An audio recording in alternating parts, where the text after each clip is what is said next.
Show, my first guest tonight starred in 20th Century Women, The Kids Are All Right, and American Beauty. Her new film is The Seagull. Sergei, which of us looks younger?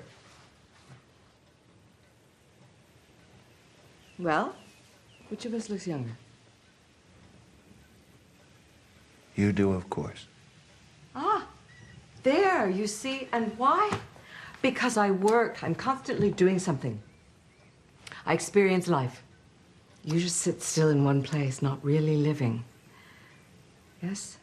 And I have a rule. I never think about the future. I never think about old age or death. What will come in life will come. Please welcome Annette Bening.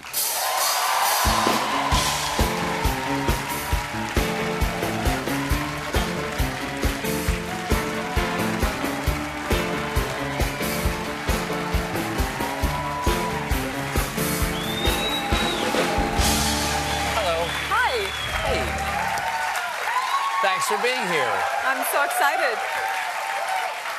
Well, I'm a longtime fan. I'm a longtime fan. Thank We've you. spoken once or twice over the phone over the years. But I'm a huge fan of your work in The Grifters, American Beauty, Being Julia, 20th Century Women, The Kids Are All Right, and of course, The American President. Can't you and Michael Douglas just be the president and the first lady? That movie is just... It's just president porn at this point. And that's saying something given this president. But you're a famous actress, but I understand you started off, you had a calling that surprised me. You were a professional cook. Well, that might be a little bit of an overstatement. I was a cook on a boat, on a scuba diving boat. Did you get paid? I did. You were a professional cook. Okay, thank you. Professional cook. Wait, hold on, go back. You were a professional, you cooked for scuba divers. Yes, I had become certified as a scuba diver. In order to become certified, you have to do a boat dive. So you have to go out, and this is like a sport fishing boat, kind of like 65 foot. Where are we talking here? Like Southern California. I grew up in San Diego. Okay. Right. Yeah. All right. Yeah. Yeah. Okay, so I had to do the boat dive in order to get certified. So I went out on this boat on a trip. We had to jump off the boat and swim in the ocean and scuba dive and the whole thing. Sure. So then somehow got the idea of maybe I could actually be the cook. There's a small galley in the middle, and so I went down to the dock in my mother's station wagon. I remember driving down there, being nervous, walking down and asking this Bill Johnston was his name, wonderful guy who owned these two boats. And so I was the assistant cook for the first weekend, because they're weekend trips. And then I became the cook, and I did it for a year. Wait, so you're hold on, cooking for about 20 to 30 people.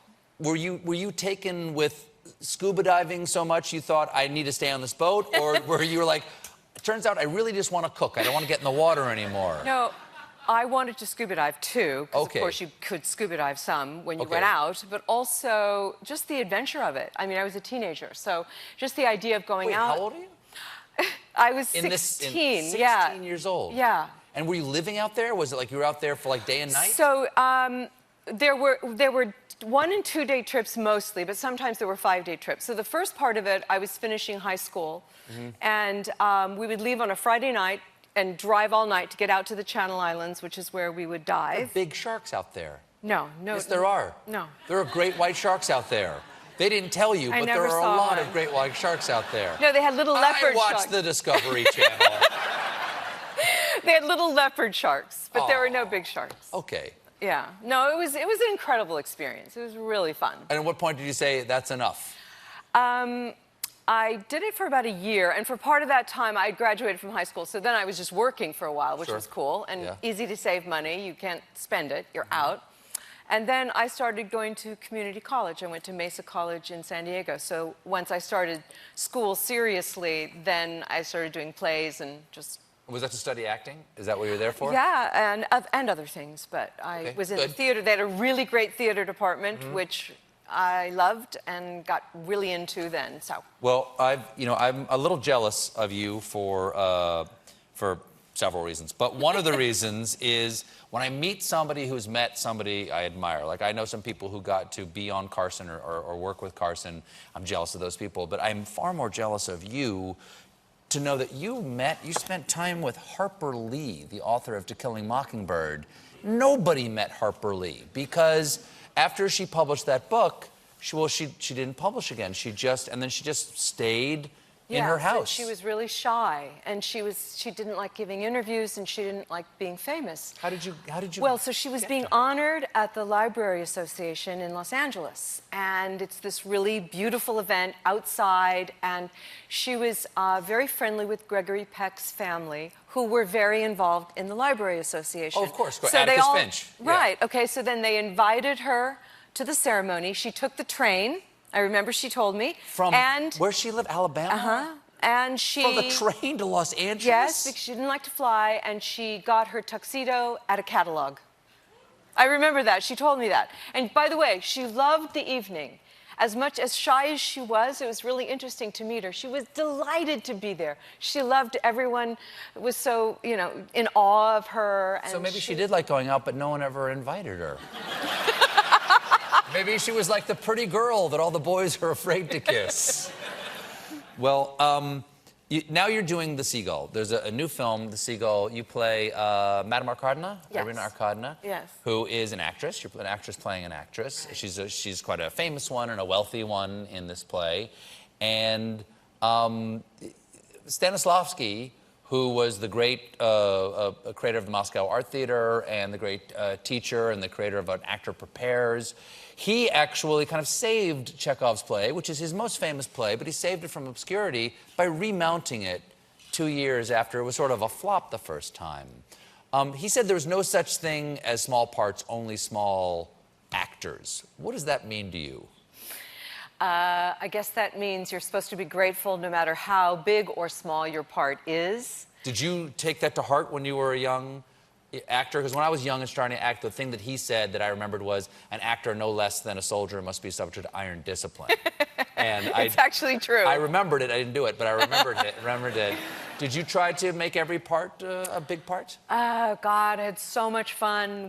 I was in a Shakespeare Festival in Colorado, the Colorado Shakespeare Festival, and we did 3 plays, and we were each in 2 of them, and the one that I was the smaller part in was Hamlet, and I was just a court lady, and we would spend the entire time trying to make each other laugh, those of us that had the small parts. Yes? Very unprofessional. How did Hamlet feel about this? He didn't know about it. Because he's the melancholy Dane. He's not the chipper. Randy Moore, he was very good. Yeah, no, he is melancholy, but we had a blast. I understand that you shot this in upstate New York, acting as the Russian countryside. Right. Was this pastoral? Were you out in the fields and everything? There was some of that. Nature and bears and all well, that kind there of was stuff? mainly what we needed was a house and a lake, and it's in Monroe, New York. Yes. And so we found one because our production designer is this genius woman named Jane Muskie, had actually gone to this house when she was a kid because her grandmother was part of this Jewish emigre population who collectively bought a house that they would go to together. And so there was actually this Russian sort of history in this particular house that we found. But Jane had been there as a kid, so there's a lake and a house, and it was just what we needed. Snakes, bears, anything like that? No, but there were ticks. Oh, that's far more dangerous. And very That's scary. far more dangerous. Exactly. Did you have to check each other at the end of the day? We did a lot of that. Wow. Did you get any footage of that? Just for bloopers? Just the outtake reel at the end? No. Okay. Well, thank you so much for being here. Lovely to see you. Thank you for having me. The Seagulls in theaters tomorrow. Annette Bening, everybody. We'll be right back with Why